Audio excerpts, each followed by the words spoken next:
Welcome, everybody, to the Jurassic Park Podcast, or otherwise, for this situation, known as Titan Watch. Is that it? Is that what we're going to? I forget. It's been weeks again. That's it. Yeah. But we are back to discuss Season 2 of Monarch, Legacy of Monsters. And we've got Episode 5 ahead of us, Furusato. Sorry, I am not good at speaking Japanese, but that is a heartbreaking title. We'll get into that in just a second. Tom, how are you doing? I'm good. It has finally arrived. The patch is here. Janjiro Research Facility.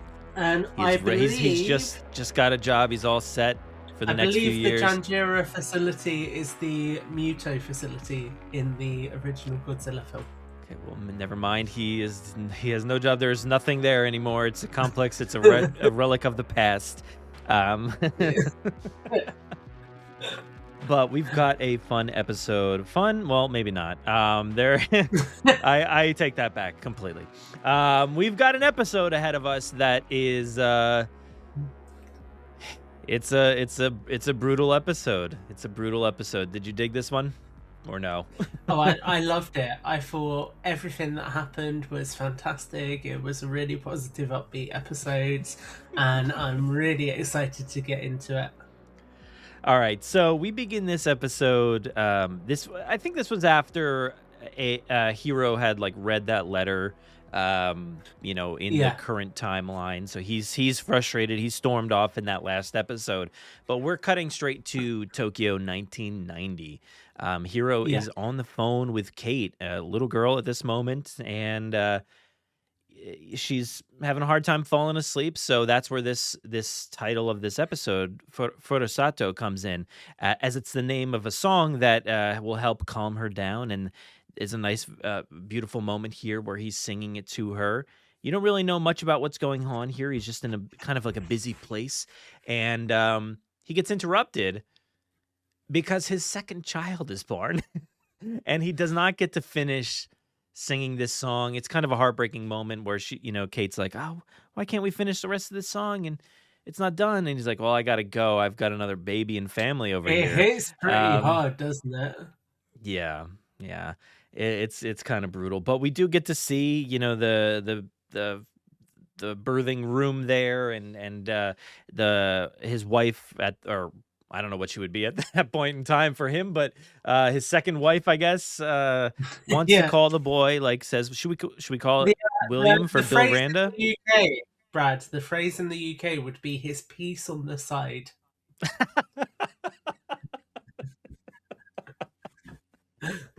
Yeah, very specific regional dialect, absolutely. So yeah, she wants to maybe call him William to pay tribute to Bill, and Hiro is just like, nah, that guy is dead to me.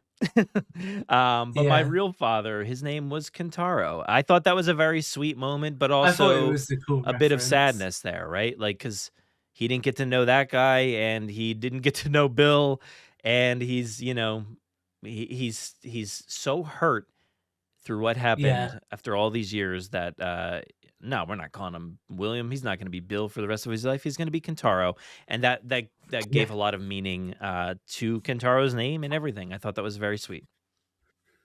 Yeah, I think it's interesting as well, because this moment made me realize that there's a bigger age gap between Kentaro and Kate than I first realized, and I do think that adds another dynamic to it, doesn't it? It's actually Hiroshi knowing that he's got a smaller child at home when this happens as well. It just all makes it a bit icky. But I also feel like there was a moment, I've got a note on it, I don't know if it's a line of dialogue or it's implied, but it seems as if they didn't plan to have Kentaro, so that just overcomplicates things further as well in terms of the relationship dynamics. Yeah. Well, who knows what anybody was attempting to do with these relationships in this universe, but it is complicated to say the least. But we flash to the current timeline, and this is where Hiro is storming away after reading that letter, and he doesn't believe that her love for Lee was a mistake. She's trying to say, it was a mistake. I loved Bill. I was going to be with Bill. We were going to start a life together, and and he's putting all of the blame right on Bill leaving.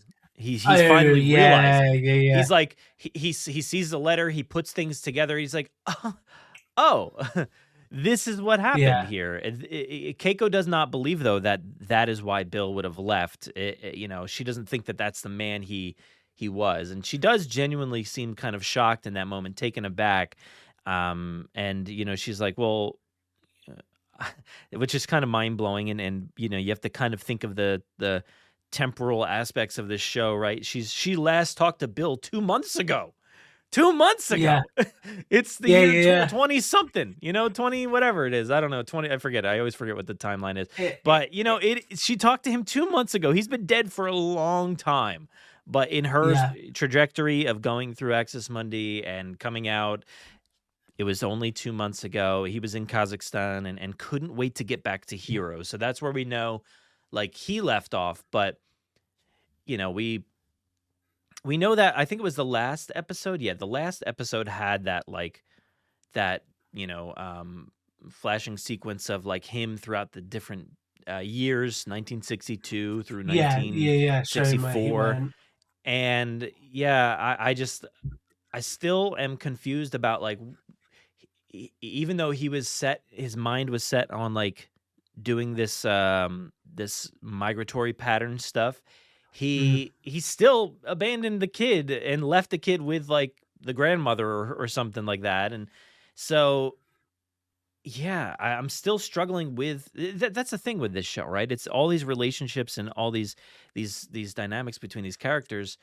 I think you said something like they're a little icky. It's like weird. It's like these are not always it all great feels very people. morally grey. Yeah, it feels morally grey. I like that though, because I think sort of in I don't know what the point of me buying a patch was if I sit with my arms crossed most of the time. I think the point with these characters is they're not perfect, and I like that because it's very human. You can have people who are good people, but they make wrong decisions and wrong choices. And I think that plays through a lot here. I also think it's really interesting how you don't really see Hiroshi being as understanding as you would expect. Like, I've written a sentence here, and you might end up bleeping this since this is the Jurassic Park podcast. Here we go. Don't make me do any more editing, please. I think Hiroshi is a bit of given the fact that he has basically done the exact same thing that his mother has done, and yet he doesn't accept any accountability for it. He's just like, oh yeah, you did this awful thing. Whereas actually, you would think in that reaction, he would be able to see the hypocrisy in that because he's basically done the exact same. You are bleeping that, aren't you? You've just made a note. Oh my God. I've had to make, yes, of course I'm bleeping that. This is a family operation here. Okay. Anyway.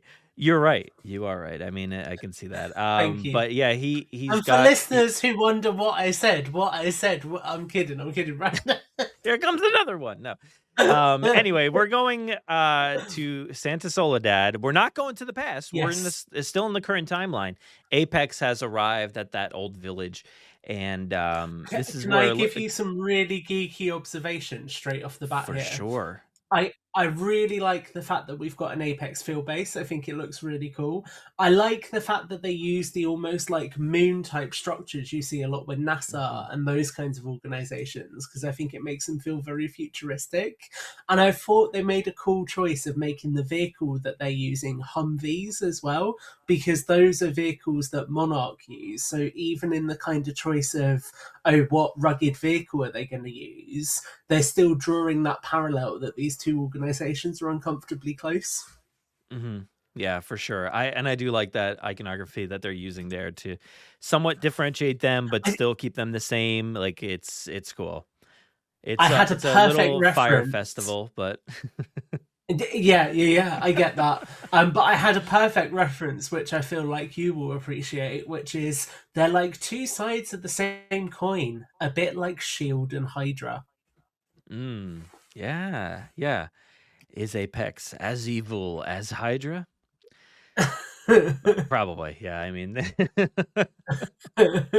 but May is doubting like that her code is really the answer to these Titans. Brenda has really been the advocate for her, and again, for the most part, you don't like if you're just living in this timeline, you don't have a lot of reason to hate Apex, at that Yeah. time, but she's doubting her code. Brenda's, trying to boost her up a little bit, and yeah, but we move out to an airport sequence, and Lee confronts Hero about like his anger, and he's like, "Dude, chill.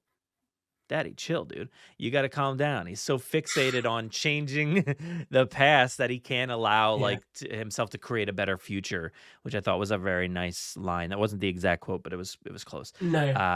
And he, Lee has a line there where he says, "I'd expect you of all people might know a mhm. little about that." So kind of emphasizing again what I was saying earlier, that he's being quite hypocritical. But I think to sort of keep some tonal consistency, you're right. At this point, we're just sat there like, Hiroshi, you just need to be a chill guy, dude. Like, come on, just be a chill guy. Seriously, he's very angry, and Lee's literally just walks up to him at this airport and takes a mirror and just holds it right in front of his face, and he's like, "Bro, look, Yeah. you, Keiko, same." So who knew DNA was that linked? But it is. So we are gonna go to that Monarch ship, and Tim is Outpost talking. 18. There it is. I forgot. I was depending on you to say that. Tim talks to Director Barris here, and Yeah. he's like, "I've got an informant. Don't worry about it. It doesn't matter who it is. It's actually Lee, and he's right, and we should follow his lead." And Barris agrees, to follow that lead, and Mm. says, "You know what? Our necks are on the line, though. Like, we're out of a Yeah. job if this does not go the right way." So I think it's interesting that like that Monarch is sort of starting to see the way that Lee is operating, and maybe seeing like, well, we should maybe go with his mindset here. It is interesting because Barris, I think, is presented really as your typical sort of Washington bureaucrat, and it's really interesting because he has a line in this moment where he says, "Apex are our partners, and they have friends in high places." So I think what this is kind of showing you is even at this point in time, we know there is friction between the military-industrial complex and Monarch. The military often feel like they should have control over situations that Monarch are given, and we see that especially with Admiral Stens in the actual films. So I think it's really cool getting kind of a sense for the political world that they are trying to navigate at this point in time. Like this, again, I hate to draw the comparison to Marvel, but anyone who will know me will know that I absolutely love Shield. It's like my favorite secret organization, and I find it interesting because in that world, Shield is an organization that very much has authority over everything. They can sort of do whatever they want. They can go wherever they want. They've got massive flying boats that they can deploy wherever. Whereas here, Monarch feels a lot more constrained by the governmental structure around them, and so that's quite interesting seeing how they navigate that. Yeah, and there's always that comparison. I mean, I feel like in Godzilla 2014, Monarch and whoever, they're just kind of like boots on the Yeah, ground people. And then by the time King of the Monsters comes around, they've got the flying ships, they've got yeah, everything. It's like huge headquarters. And it's just, yeah, that's the same thing with Shield. It's like they were just like it was Coulson. It was like him yeah. and like Nick My Fury and like boy. maybe Maria Hill. And then all of a sudden it's like, we've got flying helicarriers, and it's like And it's we've got intense, you know? 3 of them. Yeah, Yeah. yeah, yeah. So it's kind of that same trajectory there, where like you're like, whoa, I didn't know this whole operation was happening. So yeah, I totally get that comparison. But we are gonna go on a plane next, and the crew, which I do start to deem the Monarch 5. I feel I felt Whoa, like I had okay. to do that. I Okay. felt like I had to do that because of the Nublar 6 and everything. It felt like Okay, yeah. I had to get that comparison there. But the crew is they're talking about their plan, and Kate is mentioning like what was happening to her, and talks about hearing the oceans sing, but like kind of dismisses it, and because nobody buys into it. And they do talk about how Titan X, via this migratory pattern, was not supposed to be back until 2023. Yeah. So they're like, oh, so we're like 6 years too early here. And also that Lee knows that Apex has a secret about their controlling code and the neural implant stuff. So yeah, what do you think about this scene? Anything that stands out to you?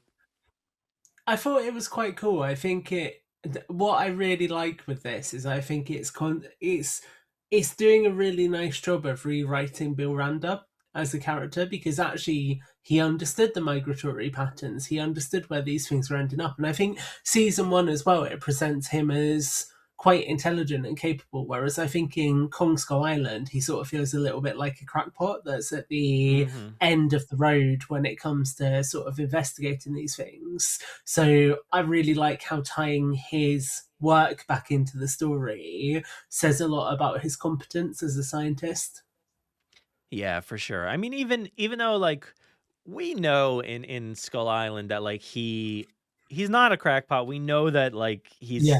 he's on the right path, and everybody else around within the universe is like, nah, he's a crackpot. But we're on his side. We're on his side the whole time. So I love that about him. He's firm and true with his beliefs there. But we are gonna unite. We're cutting back now to the jungle. They've landed and they are walking through the jungle. Kate and Kentaro are basically talking about like their families and like how could Hiro raise 2 families? Were one of them spares? Like what was the deal here? Maybe just realizing, oh, he couldn't help himself or something like that. But Kentaro was reaffirming Kate that like, no, he was pretty destroyed when he thought that you were like dead or whatever in the Axis. Yeah, I like that. You know, so yeah, that was a nice thing. A little like touch grass kind of moment there where she's like, oh, okay, like, all right, I guess there's something more there. And then we cut to like also in that same sequence, everybody's talking so loud, by the way, like they're literally just feet apart, and they're like, do you think he can hear me? No, let's talk about him right behind his back. But because like Hiro was right there as well. But like Lee and Keiko are talking about, you know, not being able to change the past in regards to what happened between them and everything. I love this so much. I have a note on this where I feel like this is them kind of audibly reinforcing the entire theme of the series, because I think it kind of boils down to a lot of the decisions that were made in the past by Shaw, Keiko, and Randa, where you're sort of kind of seeing those decisions play out now. And Monarch is on the trajectory that it's on now, whether right or wrong, because of decisions that they made in those early days. So it's quite interesting seeing how this is sort of playing out in real time, in terms of we're seeing the consequences of those choices. They can't change them. They've just got to respond to them. Yeah, and you know what I like about Lee specifically, like he's got the experience, the years of knowledge. He's lived this whole time. And Keiko is just, you know, only 2 months ago she was talking to Bill, and he is like this like confident, like collected, kind of reassuring presence. And it's kind of nice to see these like adult conversations and like a bit of groundedness here, like with a lot of this absurdity that we're dealing with in this show and stuff with monsters and titans and all that stuff. It's nice to have somebody like Lee who is so grounded and like, hey guys, like I've lived this, you know, we talking to Hiro, we got to calm down, we got to chill, dude, we got to, you know, and just talking about they can't change the past. It's not possible. So I appreciate Lee is having the ultimate chill guy. He is. Yeah. Is. That's twice. That's twice. Before we cut, I do just want to segue us slightly, and I do want to say, since the show has come out, basically the way Brad and I have done this is we've recorded, I think, episodes 1 to 4 we did before the show had even come out. So this is the first episode that we're recording where we've actually seen the reaction from people. And what I think is really nice is seeing how into this role Kurt Russell is. Like, I've watched a couple of interviews with him recently, and you can tell that he gets really excited about this and he's really invested in this show. And I just think that's so awesome because he is an icon of cinema. You know, like, he could easily do a job like this just because it pays the bills, but you can tell he's invested in it. And that is something that I think is a huge credit to Apple TV more broadly, because it's been the same with Slow Horses. I really like Slow Horses, which has got Gary Oldman in it. And again, you'd think he's sort of part of that cinema prestige that might not necessarily care much for television, but I think Apple TV does a really good job of getting these big name stars interested in television and developing stories that are really enriching for them and therefore bring out the best of them as actors. So that's just a little segue that I think has been cool to see. Yeah, absolutely. And it's so interesting that, like, hey, he's able to keep up and talk about all of this flip-flopping timeline stuff. He knows a little bit about the past. Like, he knows, like, the sequences that he's not even involved in, you know? And maybe he's talking with his son about it. I don't know. But, like, he's got a good concept, a good grasp on, like, what is happening in this story. And, he definitely could just, like, make, like, one quick appearance in promo stuff at the red carpet or something. I don't know. But, like, he's actually there doing everything. He's with the whole cast. He's actually, like, you know, knowledgeable and talking about it, which is nice to see. And yes, I think every interview kind of descends into, like, so what are your 5 favorite Kurt Russell movies? So I do kind of feel bad. Kurt himself. It's I feel bad for the rest of the cast because there is this huge, massive light shown on him. But he's taking it in stride and trying to include everybody, which is nice. So yeah. But yeah, we do move back to the village. Go ahead. I want to intro this village bit. I want to intro the village bit with one sentence I've written, which I think is quite comical, which is, so obviously we're going back to the village, we're going back to Apex, and my immediate thoughts on this were, Trissop is incredibly unlikable. That's Kurt, what's his name? Cliff Curtis? Cliff Curtis. He's not making, so let me know why you think that, because for me, he wasn't making, like, a huge impact. He's kind of like, I can't read him. He's kind of just coming into scenes and then just like, all right, dipping out. Bye. See ya.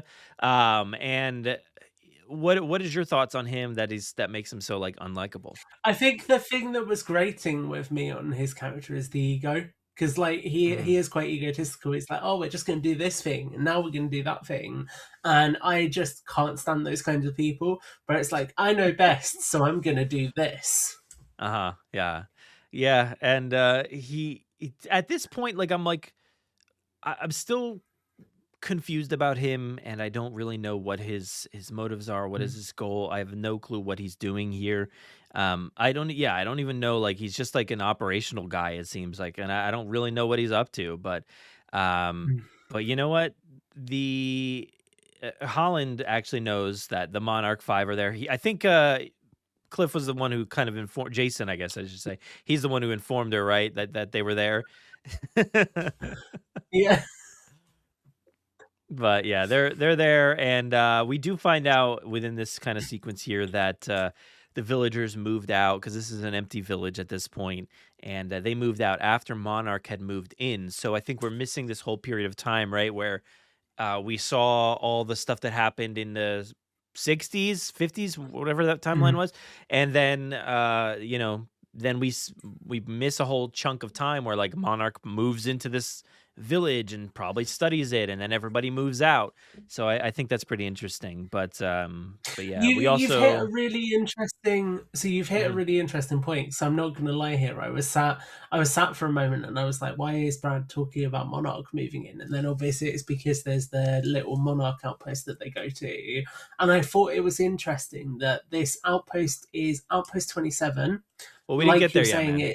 But yeah, Oh, did we we're not? almost no, yes, it's like literally the next thing. But this was May had actually asked, she was like standing out on a dock, like, oh, where'd all the villagers go? And I think Colin's the one who like says like, oh, they all She moved out has a when comment Monarch about moved it. in. So she's got the Yeah. intel, I think, that like they were here at one point and they've now moved on and the place is now empty. Disappeared, yeah. Yeah. Cool. But We'll come on to that in a second then. But I think right. it's interesting that you get a couple of, I'm just completely cutting you off. You get a couple of lines from Brenda here where she's like, make sure they don't interfere too much, or make sure they don't interfere, and we can't have them leading Monarch here. So it still hints at the fact that actually she isn't a particularly nice character. And that I think is interesting because in her relationship with May, you do maybe get a little bit of compassion from her, but then this kind of reiterates that actually she isn't a good character. Yeah, well, think about it from their experience, right? These people that are about to descend upon this village also created a contamination scare in their Florida facility. They shut it down. They stole information. So like they're bad guys. Like they're not good. Like in that world. So but they're also a government entity, right? No, I mean they're working to me this Monarch 5 that I've deemed them. They are working on their own. They are their own entity, right? And then Monarch was Tim and Barris. Like they're trying their best to keep up with everything. It was but Lee and everybody at one else. Point, but that's long gone. Yeah. But Lee's a wild card, right? Him and that crew, they're like they've got allegiances, but also not fully. They're not fully Monarch, like in that way. So, but yeah, they do know that, or we do see that there is a rocket there that they've attached this thing to, I guess, so that they can hit the Titan with. But here we go. Now we're gonna go to that outpost 27, which is just up on the cliff. No, this is me. I'm gonna talk about it. No, go ahead. You got it. Okay. So it's confirmed as Monarch Outpost 27. It's abandoned, and what's really interesting is it was last used in 1968. So it sounds like Monarch had waited a decade for the creature to come back, but it hadn't. So then they left. And what I think is quite cool is these kind of abandoned Monarch outposts paint an interesting picture of that period of time, where sort of in the 60s and 70s, I think it's possibly 62 that Shaw goes missing, I think. And in the 60s and 70s, you really get this sense of, oh, this is an organization that is kind of not operating to the scale you would expect. So obviously that then reflects what we see in Skull Island, where it's really on its death door with Randy getting the last mission to Skull Island. So I think it's interesting seeing the scale back here. But also the biggest moment here is that actually Billy had been here and he had Hero's drawing with him. So that's a really kind of nice emotional moment because it plays a bit on Hero's feelings and the fact that he thought Billy left him because he wasn't his own flesh and blood, but actually there was something else going on here. And I really like how this sort of takes the time to recontextualize Billy and actually show you that he wasn't a bad person at all. Yeah, he was still thinking about, Hero that whole time and didn't completely leave him in the dust in that way. He just had a greater purpose, I guess you could say. Which, it's fair. It's fair-ish.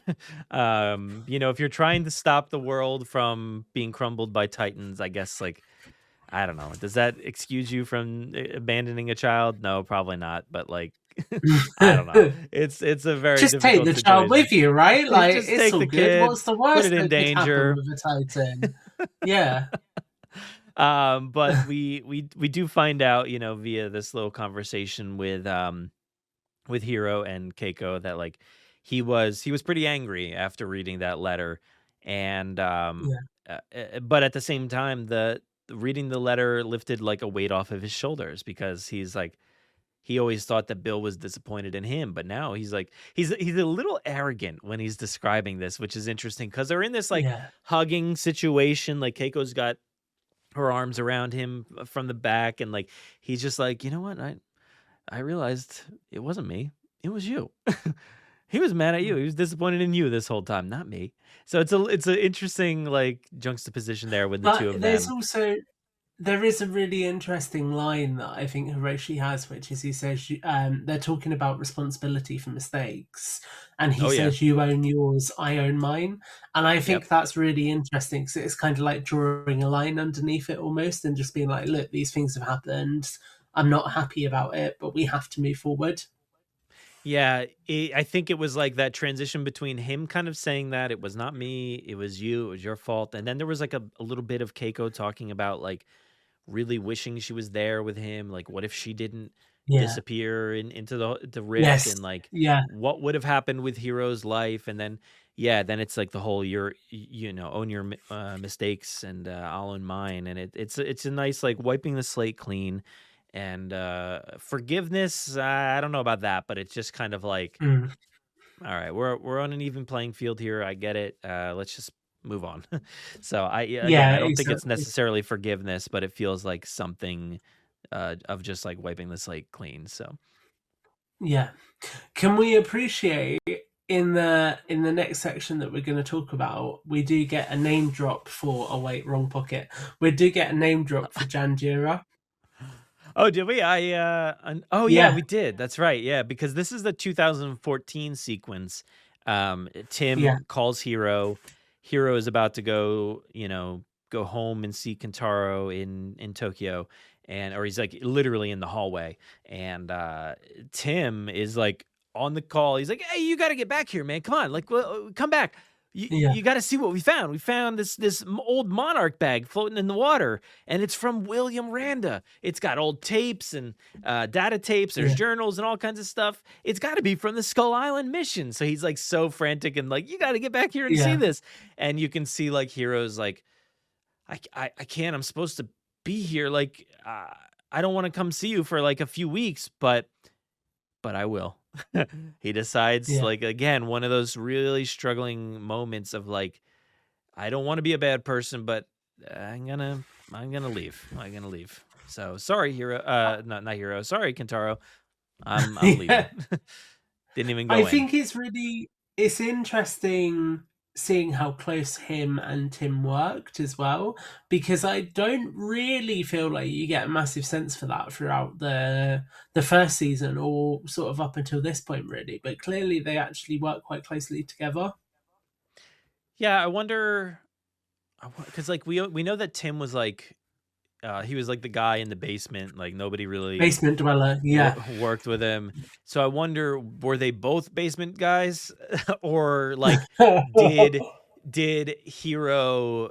Hey, listen, if you've got your piece on the side in the basement, nobody is going to be any the wiser. Well, maybe, but I don't know. Did like them parting ways make Tim the basement guy, or like were they always basement guys? I'm not too sure, but yeah, it was nice to see this. That should be the name of this podcast, The Basement Guy. I feel like there might already be a show with that name somewhere out there. Anyway, we are on that ship, and at this point, I wasn't sure what was happening. Like, we see the Titan is floating towards them and about to hit them. They're bracing for impact.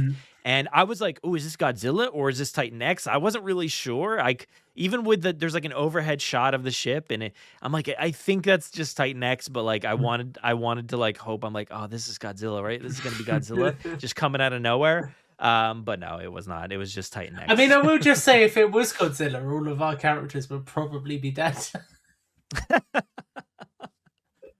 Yeah, maybe. But look, Tim's. I do not need Tim being put in danger again. Okay.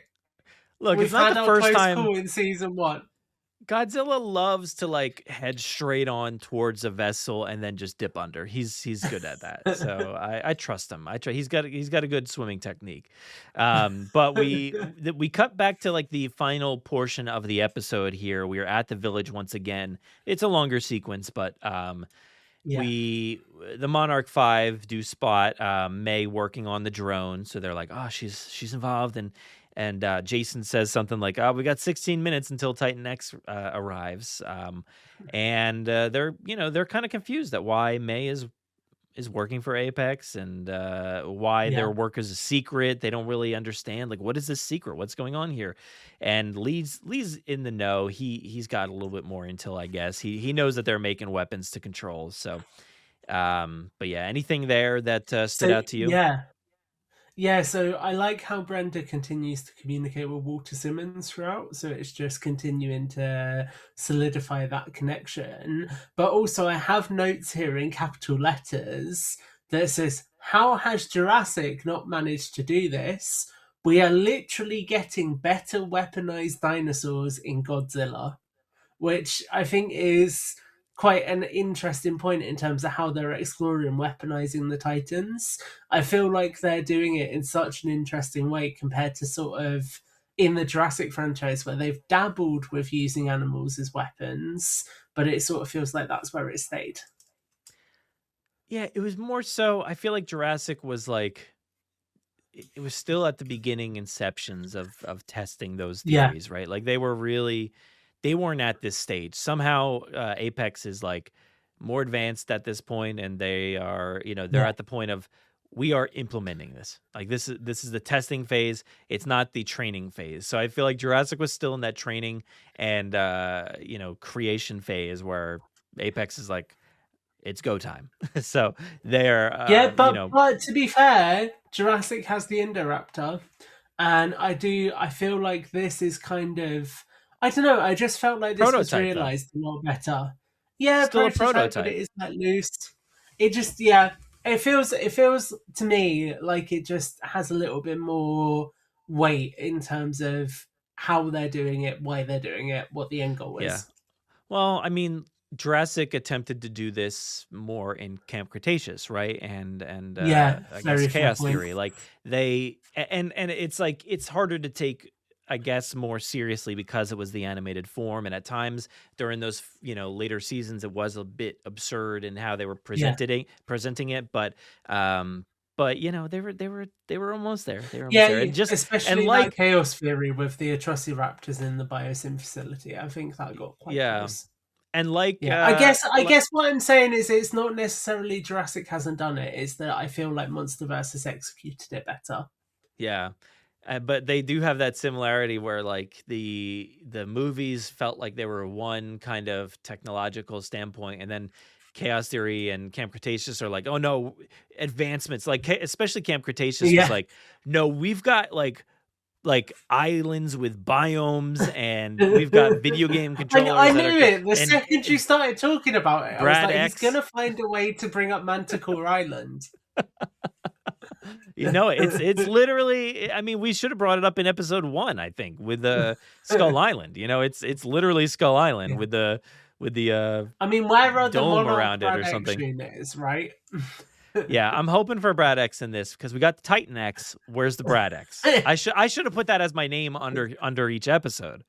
Um,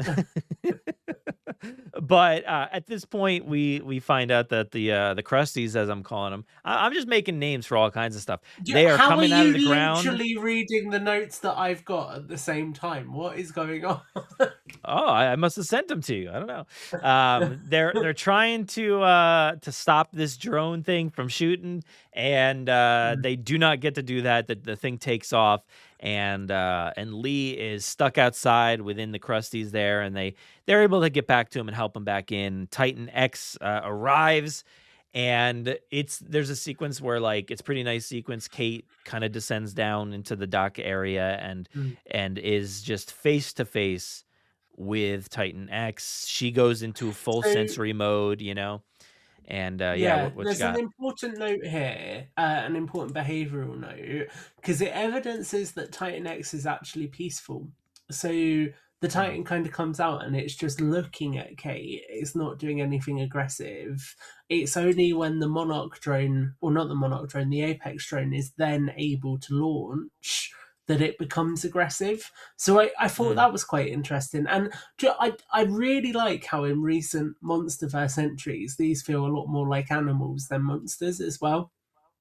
Yeah, yeah. I mean, this whole migratory pattern. It's just, I mean, the way the villagers set it up in the beginning was this Titan comes and replenishes the sea and makes it Yeah, bountiful for our fishing village here. And the fishing village is not attacked. The people aren't scared. They're like praising this creature, and they all know though to go inside and to hide. So they're not going to call attention to it. So probably at one point in time, like a tentacle fell and swiped and hit the village or something. But like, but they've learned to live with it, I think, and they know go yeah, inside, don't mess with the thing, and it will leave and it'll go and it'll come back in a few years. And that's where like current timeline goes wrong because, like you said, they just shoot at the thing and implant yeah, the chip and they don't take any care with it. They mess with it, and it starts to go a little crazy. It's kind of somehow it's got that ET synchronicity there between like Elliot and ET. It's like Kate and the Titan are connected in that way, yeah, and the Titan's feeling pain. Kate's feeling a little bit of pain here. Hero goes out to help Kate because she's kind of freaking out down there, and there's this great scene where like that happens and the Titan's screaming like in the background. It's yeah. this is a very very cool sequence, and I've got brutal. What you got? well, before we come on to the brutal, I have a note here about it having the implant from the drone and then the scarabs like basically severing its tentacle for it, which I Yep. think is really interesting. So it's kind of to get the implant out, it basically the scarab sever it, which is sort of another evolution on the parasitical behavior we've seen up until this point.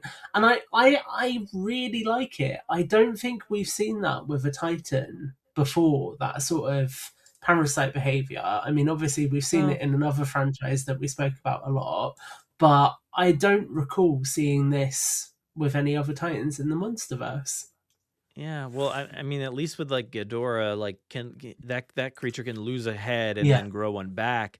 I don't know if this tentacle was going to grow back or anything, but like that would be an interesting yeah, idea if it did, like just instantly grow back, and it was just like, oh, I can sacrifice this limb, it'll be fine. But yeah, I love yeah. that sequence of them just chomping down, chewing the It's tentacle pretty right brutal, off. isn't it? It is, Yeah. it's brutal, yeah. So yeah, so Talking of that brutal. talking about brutal, the tentacle crashes down on the village. That connection Yeah, between the drone implant and Apex's equipment and the Titan connection's lost. The evac's beginning and they're they're trying to get everybody out, and Holland's like, no, I'm not gonna go. Jason's out there just grabbing stuff and leaving suspiciously. I don't know what he's up to. yeah. May's like, no, you're not going down with the ship. I'm gonna get you out of here. And anything there that stood out to you in particular, or no? Um, I mean, it's cool seeing it destroy Apex because it emphasizes that it was a chill dude, and then Apex attacked it, and Yeah. that was what pivoted this entire situation. Uh, I also think it's interesting seeing May's relationship with Holland. Like, mhm. I'm really struggling to read that in terms of if May is playing her still, or if May genuinely has some compassion for her. No, I feel, because we did see a parallel sequence before when May was, still part of the Monarch crew, and she was like, we talked about it just a few minutes ago about the facility with the radiation thing, and she was really trying to get people out of that facility. She's like, we gotta go, we gotta go. But at that same time, Mm. that was her kind of being the mole and saying like, oh, everybody come on, we gotta get out of this building. Yeah, So at that point, that was fake to me, but this feels real because she is literally in danger, and I feel like she's being honest about like, Holland, we gotta go. You cannot stay. Like I do, I have some feelings here that I need you to get out. I can't just let you die here. yeah. So I think she's a good person in that moment, dragging her out of there. We get the Titan just screaming again. Some incredible shots there, It's and very visceral. And I mean, Brad, yeah, you just you said it yourself, talking about die, right? Like, I so genuinely before the sequence plays out, there's like a moment where the tentacle crashes down and they're separated, And as soon as that happened and Kate and Hiroshi were separated, I wrote in capital letters, I think Hiroshi just died. Like it just, the way they frame it, you kind of know immediately what they're going for. Yeah, and it's like that scale of the tentacle didn't necessarily look too huge when it was getting chewed off, but Yeah, then when it fell on the village, it like decimated like parts of that village. So it was like exactly. massive. Yeah, And we do get like this shot of Kate waking up from the rubble, and we see Hiro is also in that rubble, and he is hurt very, very badly, very, very yeah. badly. He's bleeding It's profusely. guttural. Yeah, like I Mhm. feel it's really interesting because I think earlier in this season when Verdugo died, we referenced Dr. Graham's death in King of the Monsters and how it's kind of a swipe and she's gone. Whereas Mhm. this feels very different in the sense that this character takes quite a long time to die. It almost, I think that I was going to say Walter White. I think that Bryan Cranston's character in Godzilla dies a little bit slowly as well. But it sort of is quite rare for MonsterVerse to actually have a character death that is slow and protracted. So this did make me tear up, Mhm. especially when you have the moment of Keiko singing with Hero. Or is it Kate that's Yeah. singing with Hero? It might be both of them. So Keiko has Hiro in her arms, and she Yeah. begins singing that song, I believe, and then he's still alert, he's still there, he's still with us, and Yeah, Hiro begins to sing it to Kate, who's right in front of him, and it's just this yeah, beautiful moment of mother to son to daughter singing this Furusato song. It's just, man, is it brutal. Like, I don't know if they don't get to yeah. finish it again, I don't think, but, like, it is, it's a beautiful moment, and, sometimes an episode starts, you don't really know, you have no idea where it's gonna go, and you hear something like that, and looking back on the episode and hearing that song being sung in the beginning, and then hearing it sung It's again at such the end, effective it's foreshadowing, isn't it? yeah, it's It's so such a good brutal, way of and bringing it full circle. the thing that stuck with me is you've got mother-daughter, or mother-son and daughter, but no Yeah. son, the other son. Kentaro is nowhere to Mm. be seen in this. I'm feeling horrible about that. I'm like, this sucks. Yeah, He's not here to see this. Hero dies, and Kentaro is nowhere there. Tim is wandering around the village with Monarch and yeah. finds, we got to find people. We got to get people. Don't let anybody leave. Jason's rooming Yeah. out of there with the data and stuff that he grabbed. And then finally, like, Kentaro finds Tim and is like, I need help. We need we need, medical or whatever. And then they Yeah. go and they arrive back at Hero too late. Kentaro, does not get to see his dad before he died, which was real brutal Yeah, stuff. it was really brutal. I'll come back onto this. I just want to say one little detail I noticed with Tim is for the first time he's wearing something that is Monarch branded. So he Hmm. has a Monarch windbreaker on as they arrive, which I just thought was quite cool because we've kind of never seen him with anything like that before this point, and I kind of feel like this is indicative of him being more of a functional Monarch agent now and actually having some of Barris's trust. So that was just a Yeah. little bit of symbolism I picked up on. I He's a good think the old thing Monarch is, boy at this point. When's your yeah, jacket yeah, coming? Is yeah. yours showing up soon, or? Apple Legendary. If you want to hook your boy up, I'm right here.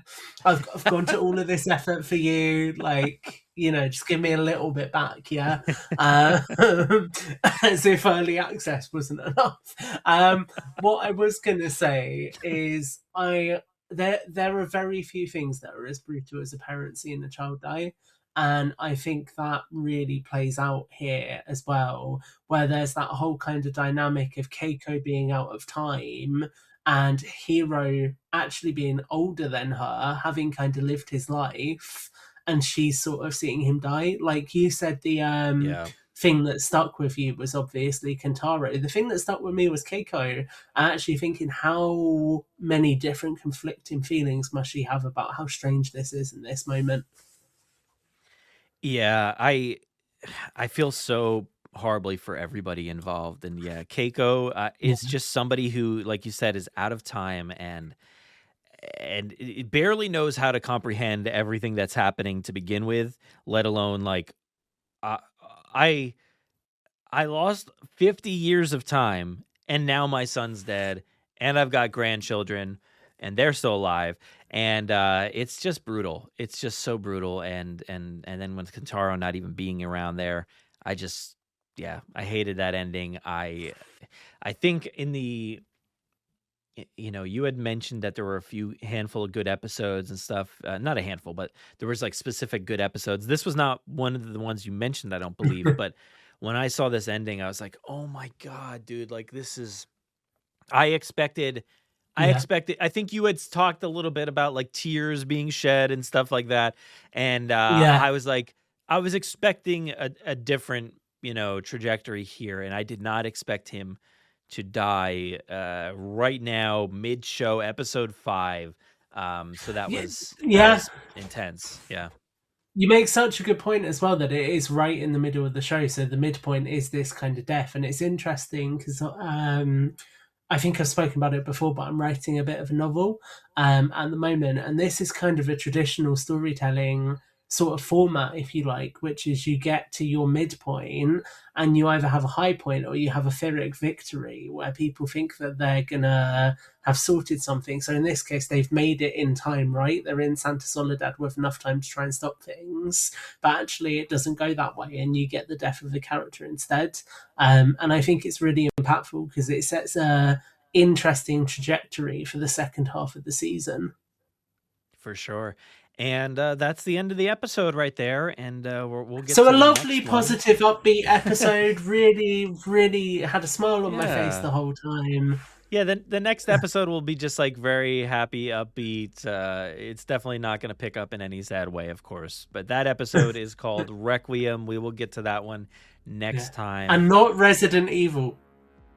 No, there's lots of titles that sound like video games, whether it's a Rebirth or a Requiem or anything like that. So Tom, where can people find you online if they want to talk about Monarch Legacy of Monsters? You can find me at Tom_Jurassic or at Jurassic Collectibles on YouTube, and that is where I'm spending a lot of time at the moment. Although by the time you see this, I might not be spending as much time on that, and I might be doing something else. So basically, I'm somewhere in the ether. Good luck finding me. Ominous. Who knows what that could mean? Yeah. But you'll have to wait and find out because we are weeks. Just look outside your windows. So I have to wait the longest, to be ominous. Let's see. But look outside your window, see if you can spot Tom. In the meantime, you can find me here. We produced a bunch of episodes about the music of Jurassic World Rebirth, so please go check those episodes out. They were really fun to produce and very taxing. So a lot of work went into those with Caleb Burnett, so please go check out those episodes.